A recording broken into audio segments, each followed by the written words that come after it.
Bien.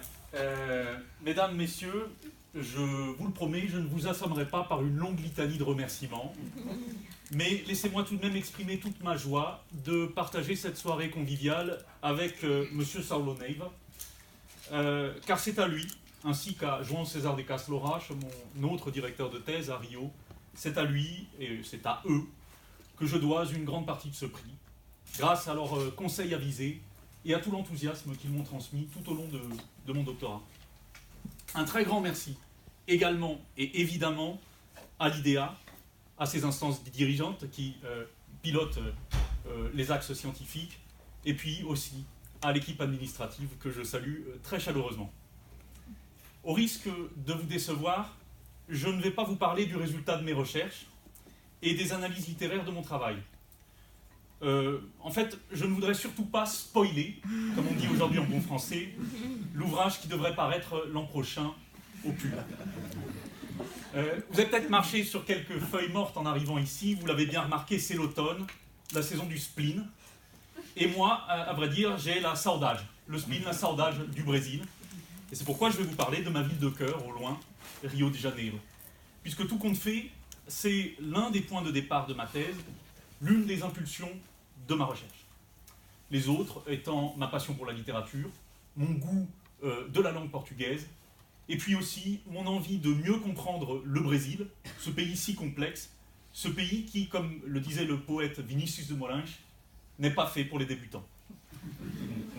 Je voudrais vous parler d'un endroit que j'aime plus que tout dans cette ville. Pas le Rio des plages, mais le vieux centre, où j'aime tant flâner. Tel l'écrivain João de Rio, qui, à la belle époque, venait y dénicher, je cite, l'âme enchanteresse des rues.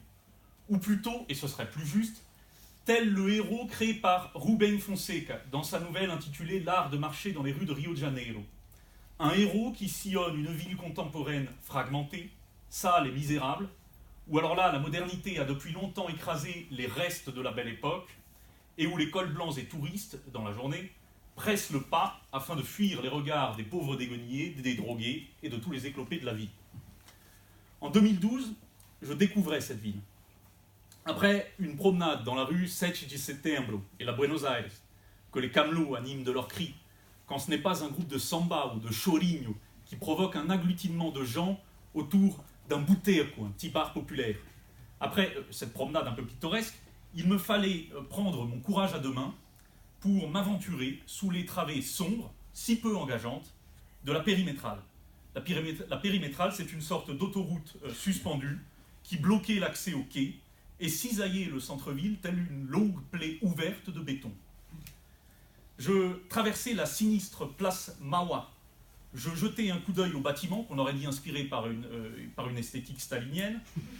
Et puis, je me replongeais soudain dans un émerveillement poétique lorsque j'arrivais dans le quartier de la Gamboa, à 2 pas de la Providência, première favela de Rio, et au pied du pittoresque Morro da Conceição, avec son pavé inégal, sa population bigarrée, beaucoup de femmes, d'enfants, une population surtout afro-brésilienne, des vieillards qui viennent s'attabler pour prendre une petite pinga, une eau-de-vie, dans le bar portugais du coin, et puis les artisans installés dans les vieilles maisons coloniales à l'état de ruine. Je débouchais alors sur la Pedra do Sal, une petite place où les esclaves déchargeaient le sel au XVIIIe siècle, et où la culture noire s'affirme encore aujourd'hui, tous les lundis soirs, dans l'une des plus magnifiques rodas de samba de toute la ville. Et parfois, j'allais même jusqu'à l'endroit où un chantier avait permis à l'époque, en 2012, de découvrir les restes du quai de Valongo, l'endroit même où ont débarqué plus de 700 000 esclaves, jusqu'en 1830, année de la prohibition du trafic négrier. Alors depuis 2012, depuis ces premières promenades, d'énormes travaux urbains ont radicalement transformé cette zone. La périmétrale, et il faut s'en réjouir, n'existe plus. On peut désormais flâner sur une zone piétonne le long de la mer et admirer, sur un promontoire, le monastère baroque Saint-Benoît, enfin à découvert. La place Mauá, quant à elle, est absolument méconnaissable. Elle est desservie par un tramway flambant neuf, qui est d'ailleurs construite, le tramway est d'ailleurs construit par une entreprise française. Une place grande ouverte sur la mer, lumineuse, à vrai dire un peu trop lumineuse, puisque les urbanistes ont sans doute oublié que l'ombre des arbres, dans un pays tropical, eh bien, ça pouvait servir, ça pouvait être salutaire. Mais surtout, des bijoux architecturaux ont remplacé sur cette place les bâtiments austères.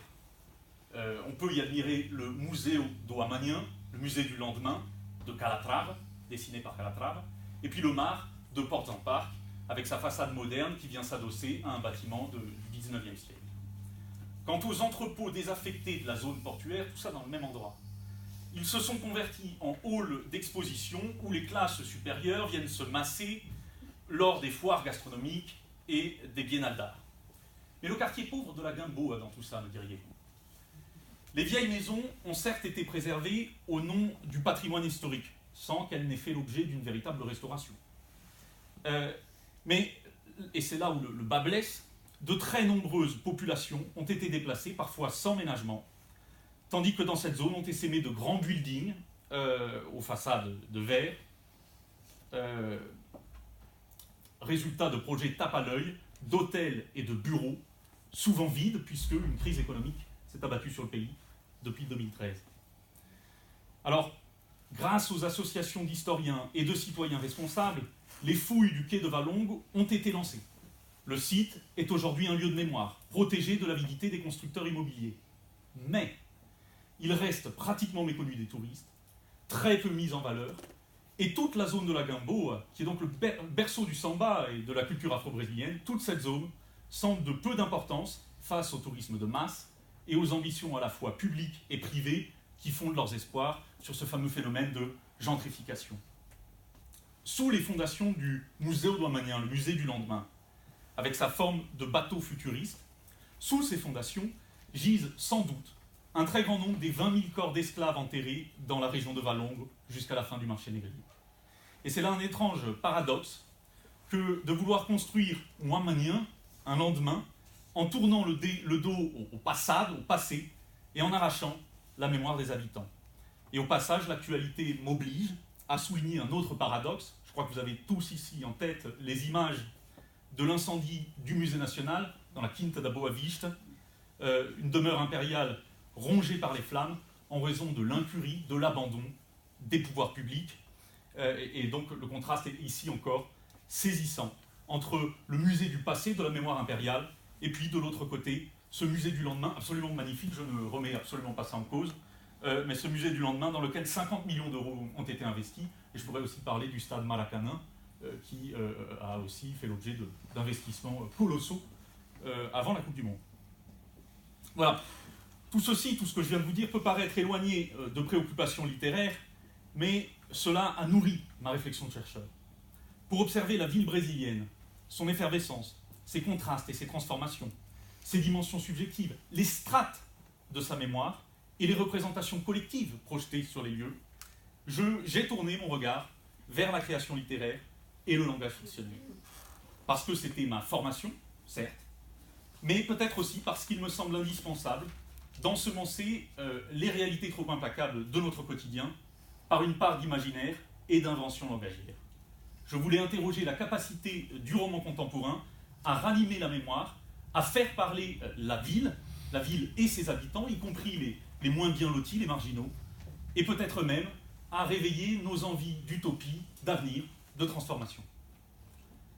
Dans l'un des romans que j'ai étudiés, l'inspecteur Espinosa a coutume de divaguer sur un banc de la place Mauá. Mais alors la place Mauá d'avant les chantiers, d'aspect sordide que j'ai décrit rapidement, avec ses petits voleurs à la tire, ses prostituées, tous ces gens d'aspect plus ou moins louche qui la traversent. La place, bien que petite et située dans un des endroits les plus fréquentés de Rio de Janeiro, permettait de s'évader de l'atmosphère pesante du commissariat, nous dit le héros de ce polar que j'ai étudié. Eh bien moi, je me prends à rêver que Garcia Rosa, l'auteur de ce polar, ne fasse revenir son personnage sur la place Mauá post-Jeux Olympiques, la place Mauá d'aujourd'hui. Quel serait le regard de ce personnage, lui dont la personnalité nostalgique le rend sensible au télescopage au sein d'une même ville entre plusieurs temporalités et plusieurs univers sociaux? Que penserait ce personnage, Espinosa, de la place Mauá, à l'heure où elle est devenue un haut lieu du tourisme carioca et du clinquant de la société mercantile? Voilà. voilà, j'espère que les auteurs de mon corpus continueront encore à nourrir longtemps mon imaginaire. Et je vous remercie de votre attention. Merci chaleureusement.